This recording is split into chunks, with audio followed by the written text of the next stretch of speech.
si el judaísmo ha constituido una pieza clave en nuestro mundo cultural hispano, lo mismo puede decirse del Islam.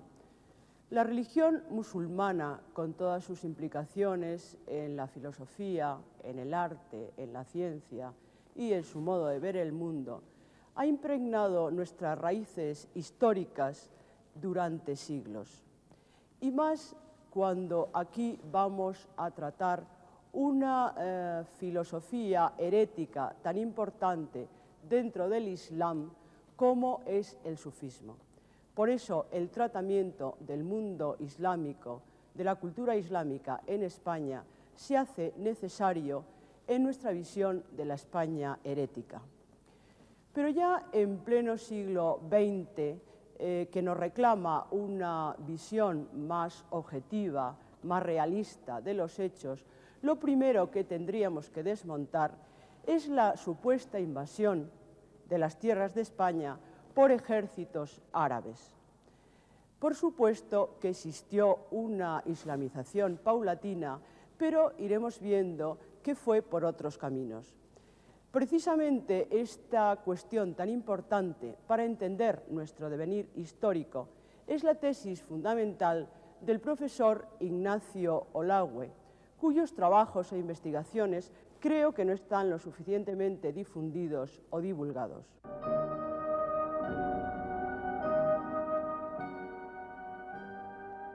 En los siglos oscuros del medievo, una cultura llena de luz eclosionaba en las tierras más meridionales de España.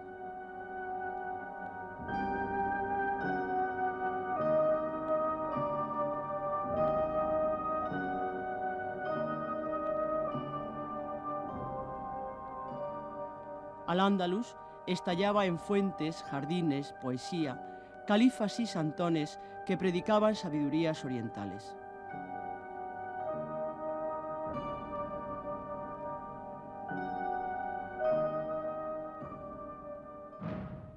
Una famosa cueva, llamada de Hércules, en la cual se suponía que Alarico, rey godo, había escondido el tesoro de Salomón.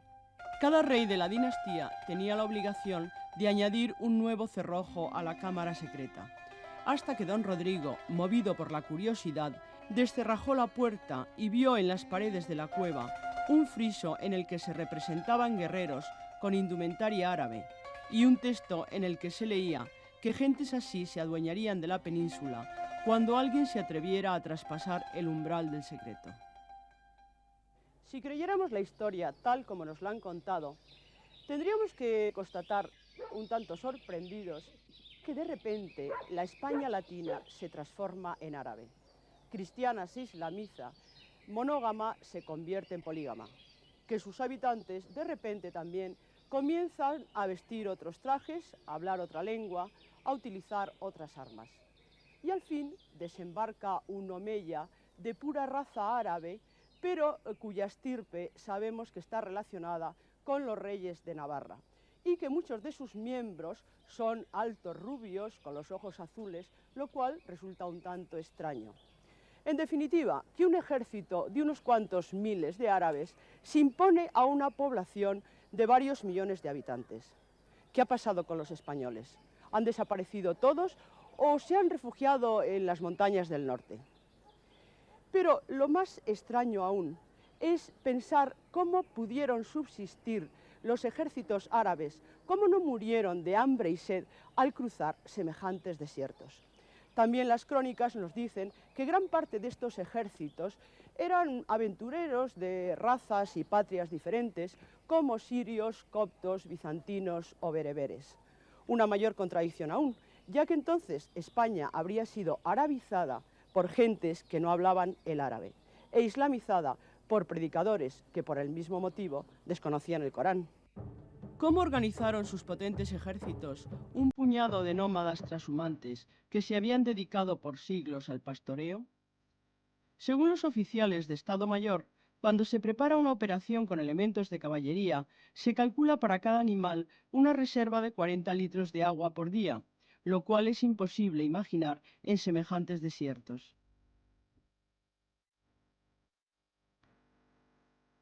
¿A qué tipo de caballo se refieren, pues, cuando se habla del pura sangre árabe de la península, que sin duda no pudo llegar cabalgando hasta aquí? Según también estas crónicas, con mucho parecido a las 1001 noches, el conde don Julián, gobernador del litoral, había prestado a los invasores 4 lanchas, con las cuales el desembarco se habría realizado. Pero si cada una de ellas podía transportar unos 50 hombres con la tripulación, se hubieran necesitado 35 viajes para los 7000 hombres de Tarik, y el transporte hubiera durado 3 meses. Si se hubiera tratado de una invasión, los 50 primeros hombres habrían sido pasados a cuchillo en Algeciras, y así sucesivamente. Los romanos, conocedores del arte de la guerra y la navegación, con poderosos ejércitos y con muchos más medios, tardaron 300 años en dominar España. Sin embargo, los árabes, sin estos medios y sin mapas, tardarían solo 3 años en invadir la península, según también las famosas crónicas. Todas estas incoherencias nos plantean una serie de interrogantes cuya aclaración nos exige hacer un poco de historia desde los orígenes. Hasta los días del profeta, la península arábiga sigue cerrada y misteriosa en la inmensa piel de su desierto. Entre palmeras y arenas, los árabes primitivos viven dedicados al comercio y la poesía, al amor y al bandidaje. Hacia el sur vivían los sedentarios y comerciantes. Los árabes del norte, por el contrario, fueron siempre tribus radicalmente nómadas. Su religión era muy simple. Adoraban a los betilos o piedras llovidas del cielo de la vida religiosa. Bien pronto las mujeres accedieron a las prácticas ascéticas y a la vida contemplativa, creando sus propios cenobios. Los sufíes se consideraban a sí mismos como los puros dentro del Islam, y sus teorías, divergentes en muchos aspectos de las creencias del pueblo y los rituales fanáticos, les hizo sufrir cruentas persecuciones al ser considerados como herejes. En España serán especialmente perseguidos en los momentos históricos en los que imperan tribus venidas del norte de África y luego dominan algunos territorios en virtud de la Guerra Santa. Insistimos en que el Islam y su variante del sufismo alcanzaron en España una gran importancia y definitivos logros culturales en las cimas del pensamiento y del arte. Pero todo esto no se produjo por una invasión árabe, sino por una lenta transformación hacia la religión islámica y que tiene su origen en el arrianismo practicado por una gran parte de la población hispanogoda. La creencia en un Dios único, es decir, el monoteísmo, es una idea que surge por primera vez en Egipto, de donde pasará a la filosofía griega y al judaísmo, y posteriormente a la teología cristiana. Pero los cristianos conciben este Dios único como 3 personas distintas. Claro que esta idea no fue unánimemente admitida y dará lugar a una larga polémica durante los siglos III y IV, hasta hacerse necesario un concilio, el de Nicea, en el año 325. Arrio será el gran defensor del unitarismo, cuya tesis fundamental es que Dios es uno y Cristo un profeta. Pero los trinitarios tampoco aceptarán esta tesis y del campo de las ideas pasarán, como siempre, al campo de batalla. El arrianismo tomó una gran fuerza en Asia Menor, y ese foco de ideas fue la base de la posterior revolución islámica en aquellas tierras. También el arrianismo fue la religión dominante en España hasta la abjuración de Recaredo en el Tercer Concilio de Toledo en el siglo VI. Este rey se convierte al cristianismo ortodoxo no solo en su nombre, sino en nombre de toda la raza goda. Esta decisión unilateral movilizó en su contra a los jefes godos. El clero cristiano ortodoxo y los reyes godos querían establecer un estado teocrático de autoridad divina. Consecuentemente, los concilios estaban cada vez más politizados. Llegaron a determinar que la elección del rey la hicieran los obispos y los nobles de palacio. A la muerte del rey Bitiza hubo un gran vacío de poder, y tras un concilio celebrado en Toledo, que supuso 1 año y medio de discusiones, fue elegido rey don Rodrigo. Durante este tiempo, cada región se hizo independiente por el vacío de poder y las luchas entre arrianos y cristianos ortodoxos. Como la mayoría de los jefes arrianos dominaban la región de la Bética, bajó desde Toledo don Rodrigo para combatir a los herejes. Comenzaba así una interminable guerra de religión que era también una guerra civil. Estas llanuras presenciaron la gran derrota de los cristianos ortodoxos al mando de don Rodrigo. Desde entonces, la batalla de Guadalete se ha considerado como el inicio de una invasión y el malentendido permanece hasta nuestros días. Faltan documentos para saber qué sucedía exactamente en España en el siglo VIII. Un anónimo texto latino asegura: toda España se entrega a una alegría excesiva y se divierte de modo extraordinario.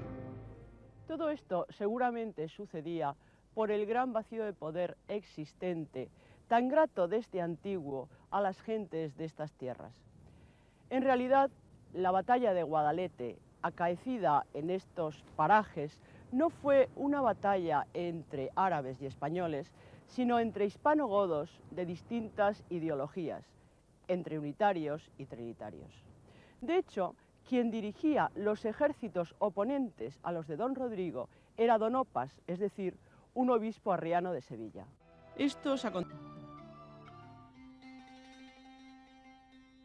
Abderramán I consiguió hacer la síntesis entre ambas culturas y con su hijo Al-Hakam, Córdoba llegó al esplendor del califato, es decir, de la unificación y convivencia pacífica de gran parte de la población española. Los llamados omeyas, que eran españoles que habían arabizado sus nombres, consiguen elevar a Al-Ándalus al máximo esplendor. Tienen que vencer resistencias internas y sublevaciones, pero con Abderramán II se realiza la luna de miel andalusí. Todo un renacimiento cultural y urbanístico entre los siglos IX y X es reforzado por las relaciones con Oriente y sobre todo con el Imperio de Bizancio, continuador del Imperio Romano. En Córdoba se unifican los emiratos independientes, llegándose a la plenitud del califato con Abderramán III, de gran liberalidad y prestigio.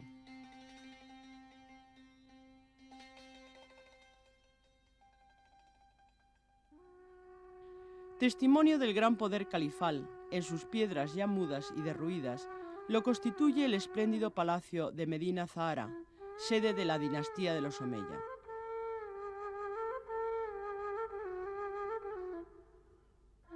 Fueron precisamente mercenarios bereberes, llamados a la península por Almanzor, los autores de su ruina.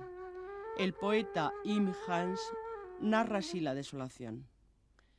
La ruina lo ha trastocado todo.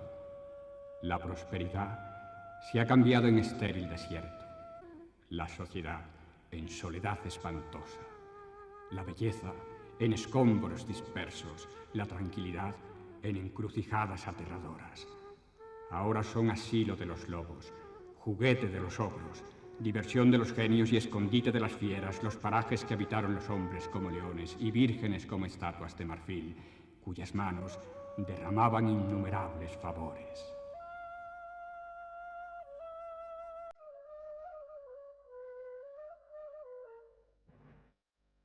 En el año 1031 se destituye al último califa, Hisam III, y surgen los reinos taifas independientes.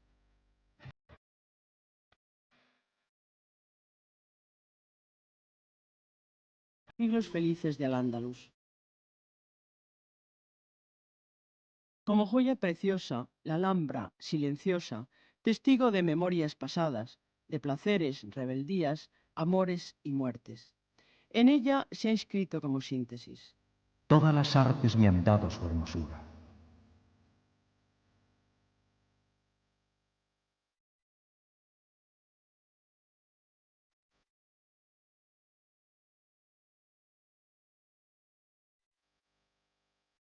En la forma dialectal del árabe andalusí pueden leerse inscripciones que traducen el alma misma de la Alhambra. Como una estrella es esta torre, como una corona para la Alhambra, es una fortaleza que encierra un luminoso palacio. Torre que sostiene las estrellas y por la que cruzan las constelaciones. ¿Es una fortaleza o una morada de placer? Bello alcázar, en cuya hermosura brilla la grandeza del sultán. Grata es su belleza y brillantes son sus flores, pues las generosas nubes han derramado su lluvia, una mano creativa ha bordado en sus costados brocados que parecen flores de jardín. A todas las bellas supero en hermosura, con mis adornos, con mi corona, y hasta los astros en sus casas zodiacales hacia mí se inclinan.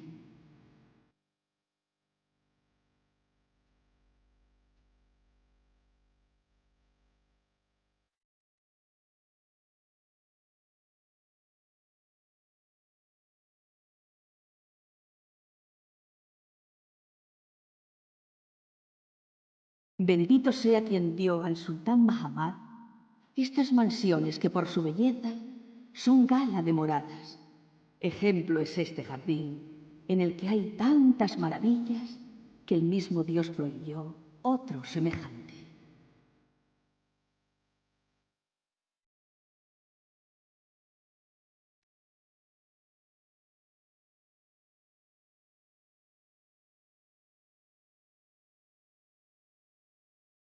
En este abigarrado mundo de guerras y creencias, de placeres e ideas, amanece el sufismo hispano, aquella mística musulmana influida por la filosofía griega, las prácticas ascéticas cristianas y la mitología persa. La tendencia intelectual de este movimiento desemboca en una mística filosófica, creando importantes escuelas de pensamiento. Y la tendencia popular se concreta en cofradías o comunidades religiosas. Pero en realidad es difícil definir lo que es un sufí. Sufí es aquel cuyo lenguaje coincide con su conducta. Sufí es quien manifiesta el silencio y renuncia a todos los lazos con el mundo aparente. Sufí es el que, caminando más allá de la inteligencia y de la experiencia emocional, alcanza un conocimiento superior de la realidad.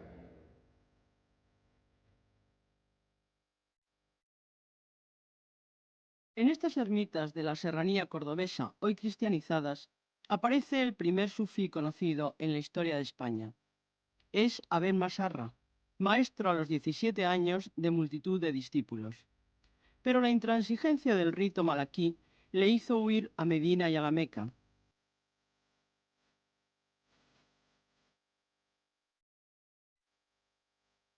Cuando soplaron de nuevo vientos de libertad con el gran califa Abderramán III, retorna el maestro a su tierra y la fecunda con su madura experiencia.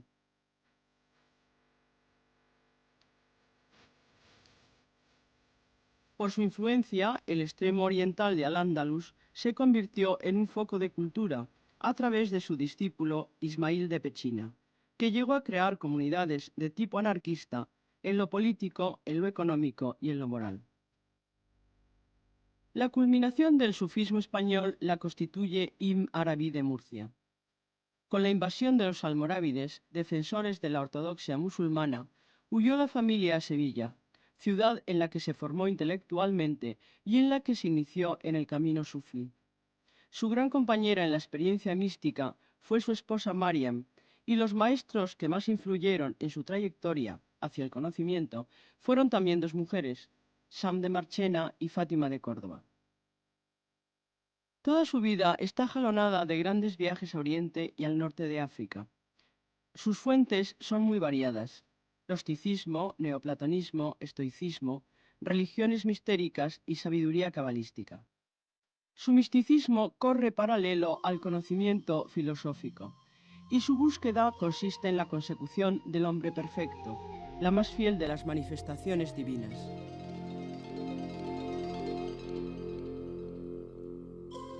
Así como Aben Masarra fue el continuador, en cierta medida, del gnóstico prisciliano, otro sufí, Ibn Abad de Ronda, es el predecesor de San Juan de la Cruz, una común energía hermana a herejes sufitas y místicos cristianos.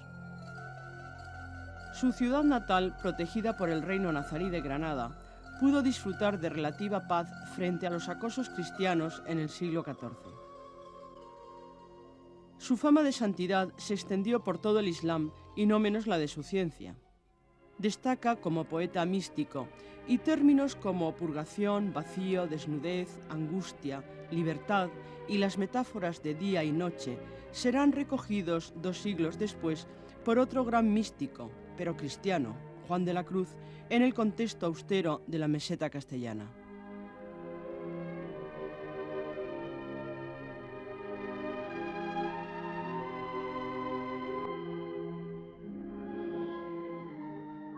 Ibn Abad de Ronda terminó su vida en Fez como rector y predicador de la Mezquita Mayor. Multitud de seguidores lo aclamaron a su muerte, dejando tras de sí una importante escuela de filosofía mística. Pero cierta interpretación histórica niega sistemáticamente las influencias musulmanas sobre la mística cristiana y minusvalora la altura espiritual e intelectual del esplendor sufí. Aunque el sufismo no era solamente una filosofía para élites intelectuales, sino también una sencilla religión práctica para el pueblo, tan sencilla que podía ser predicada por monjes errantes o derviches, lo mismo en los palacios más suntuosos que en los contextos más humildes. Una vez un hombre atrapó un pájaro. El pájaro le dijo: como prisionero tuyo no te doy utilidad alguna, pero déjame en libertad y te daré 3 valiosos consejos. El pájaro prometió darle el primer consejo estando aún en la mano del hombre, el segundo cuando alcanzara una rama y el tercero al llegar a la cima de una montaña. El hombre aceptó y le pidió el primer consejo. El pájaro dijo: si pierdes algo, aunque lo valores tanto como a tu vida, no sientas pesar. Entonces el hombre soltó al pájaro, que voló a una rama. Acto seguido, le dio el segundo consejo: nunca creas algo que contradiga la razón sin tener pruebas. Luego voló a la cima de la montaña. Desde este lugar el pájaro dijo: oh desafortunado, dentro de mí hay 2 enormes joyas. Con solo matarme, hubiesen sido tuyas. El hombre se angustió al pensar en lo que había perdido, pero dijo: al menos dime ahora el tercer consejo. El pájaro replicó: qué tonto eres, al pedirme más consejos sin haber meditado acerca de los 2 primeros. Te dije que no te preocuparas por lo que se ha perdido y que nunca creyeras nada contrario a la razón.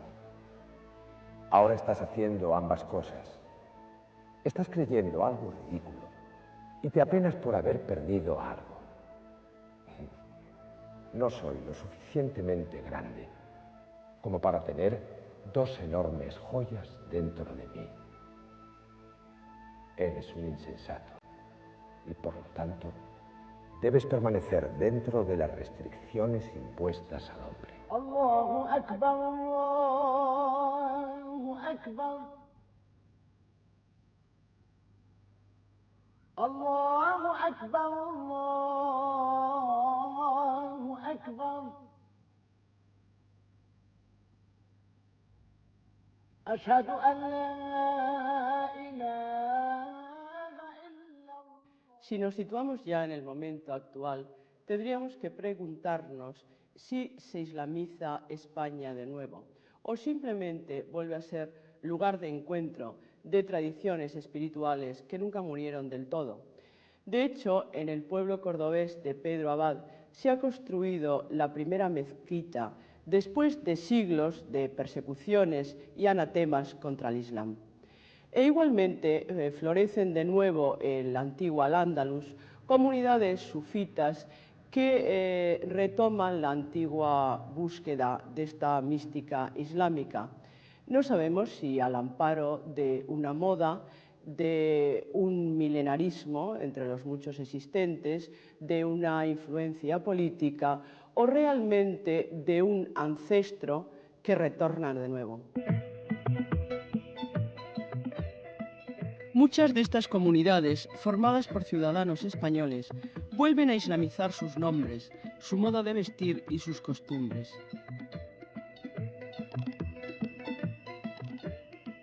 Eligen un modo de vida de acuerdo con las enseñanzas del Corán, y ello no significa, como no lo significó entonces, que se trate de una invasión. Si bien la leyenda nos induce a creer que Andalucía y gran parte de España fue un país conquistado por fabulosos guerreros y príncipes árabes, no es más gratificante saber que fueron los propios hispanos romanizados y posteriormente islamizados los que consiguieron hacer de las tierras del sur uno de los enclaves más bellos y cultos de toda la Europa medieval. ¿No es absurdo rechazar el que la cultura en general, la mística y la poesía españolas están íntimamente relacionadas con el Islam y que el sufismo vivió aquí su más importante renacimiento? Sí, es absurdo y sobre todo más irreal.